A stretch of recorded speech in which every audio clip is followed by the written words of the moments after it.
Hello and welcome to Wisdom Trek. This is Guthrie Chamberlain and I'm your guide to wisdom and creating a living legacy. Thank you for joining us for our 7-day-a-week 7 Minutes of Wisdom podcast.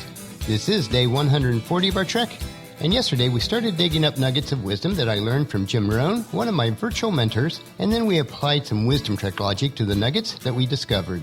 We will continue on our trial for wisdom exploration for the next several days. If you have any of your own observations, comments, or questions as we explore these nuggets of wisdom, please share them on the comments section of our daily journal pages at wisdom-trek.com. We are recording our podcast from our studios at the Big House in Marietta, Ohio, as we just came up for the weekend to start leaf harvest and to share on our grandson Gideon's 6th birthday celebration. When I refer to our leaf harvest, you have to understand that we have 4.5 acres of land with many very mature maple and oak trees. They produce an abundant amount of leaves. And the Big House is located in a residential community, so there is some expectations that we will maintain our property, so we do strive to gather the leaves up on a timely basis so they don't end up all over the community.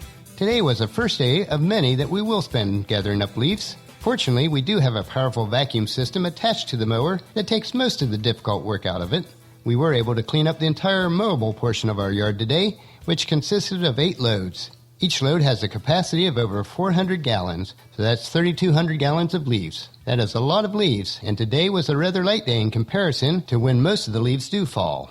I do enjoy spending the time outside, and it was a good day. Tomorrow, after the birthday celebration, we do head back to Charlotte, since we do have commitments during this next week. With a full schedule for this next week, the days will fly by, and then we'll be returning to Marietta again next Friday. So let's get back on our trail today as we continue to search for more nuggets of wisdom. In Ecclesiastes chapter 3, verse 1, it tells us, "For everything there is a season, a time for every activity under the sun." As we start out today, we first want to explore the nuggets of wisdom called a time to take action. Engaging in genuine discipline requires that you develop the ability to take action. You don't need to be hasty if it isn't required, but you don't want to lose too much time either. Here's the time that we should act, when the idea is hot and the emotions are strong. Let's look at an example. Say you want to build your personal library of books, either physical or electronically.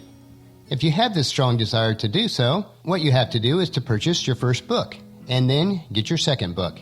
Take action as soon as possible, before the feeling passes and before the idea dims.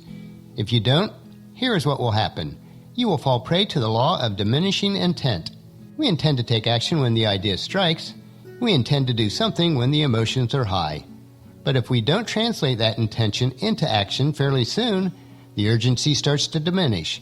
A month from now, the passion is cold. A year from now, you won't even remember it. If nothing changes in your life, then your life will not change. So take action. Set up a discipline or habit when the emotions are high and the idea is strong, clear, and powerful. If somebody talks to you about good health and you're motivated by it, then go out and buy a book on nutrition. Get the book before the idea passes. Before the emotion gets cold, begin the process immediately.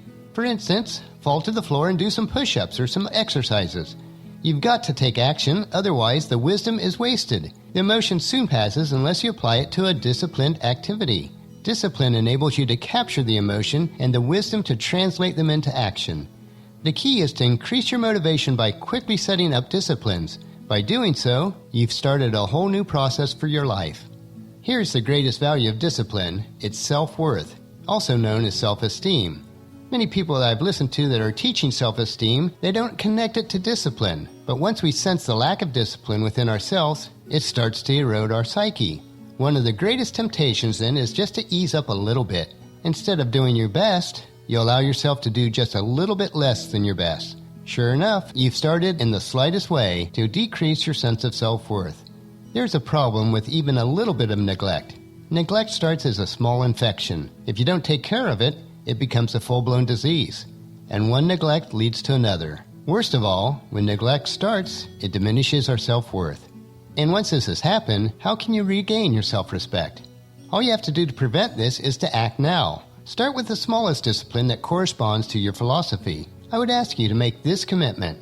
I will discipline myself to set and then achieve my goals today so that in the years ahead, I will be able to celebrate my successes. The next time we want to look at is the time to be fruitful. Over the years, I've learned to challenge myself and those that I impact to turn their response into ideas and information that they receive into results. According to the biblical story that's found in Genesis 1:28, the first couple, Adam and Eve, were instructed to be fruitful, to produce some results. And it reads like this: Then God blessed them, and he said, Be fruitful and multiply, fill the earth and govern it, reign over the fish in the sea and the birds in the sky, and all the animals that scurry along the ground. If you study Genesis chapter 1 closely, you will see that God instructed all of his creation to be fruitful. And he repeated these commands after the flood of Noah to his family and also to all creation. Fruitful is kind of an interesting word. It denotes abundance, to fill the earth. And here is what I think fruitful, abundance, and productivity means in our daily lives today. To go to work on producing more than you need for yourself. I think we fulfill the command given to us long ago to be productive, to produce far more than we need for ourselves, by blessing our families and others, blessing our workplace, and even blessing our nation, regardless of where you live or what conditions you are living in. Challenge yourself to produce more ideas than you need for yourself so that you can share and give your ideas away. Produce more in terms of substance and money and treasures and all things valuable to human beings, far more than you need for yourself. This reminds me of the story of R.G. Letourneau, the man who built big earth-moving machines. It was his goal to give away 90% of his income, giving away far more than anyone could possibly imagine. Now 90% is an awful lot to give away, but you should have seen the 10% that was left for him. Once abundance starts to come, when somebody becomes incredibly productive, it's amazing what the numbers turn out to be. It's amazing what it finally totals. So make sure that when you are given an opportunity, that you turn your response into results. Thus the chance to be more fruitful and more giving.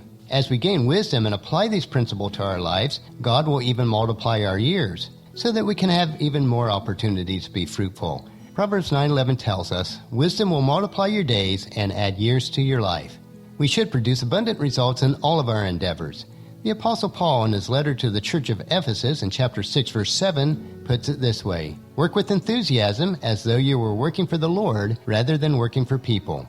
So on our trek today, our wisdom nuggets gave us insight that there will be a time to take action and a time to be fruitful. Both are related because if we do take action, we will multiply our results and be more fruitful.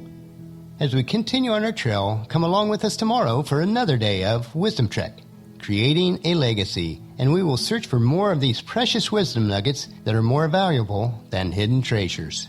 And that'll finish our podcast for today. Remember to listen to your daily dose of wisdom at wisdom-trek.com or subscribe at iTunes, Stitcher, SoundCloud, Spreaker, or YouTube. And if you subscribe on any of these platforms, your episodes will be downloaded to you automatically each day. And please share Wisdom Trek with your family and friends, either through email, Facebook, Twitter, or in person as you meet them each day, and invite them to come along with us on our Wisdom Trek. The journal for today's trek can be found at wisdom-trek.com, and I thank you so much for allowing me to be your guide, your mentor, but most importantly, your friend, as I serve you through the Wisdom Trek podcast and journal each day. And as we take this trek together, let us always live abundantly or fully, love unconditionally, listen intentionally, learn continuously, lend to others generously, lead with integrity, and leave a living legacy each day. This is Guthrie Chamberlain, reminding you to keep moving forward, enjoy your journey, and then create a great day every day. See you tomorrow.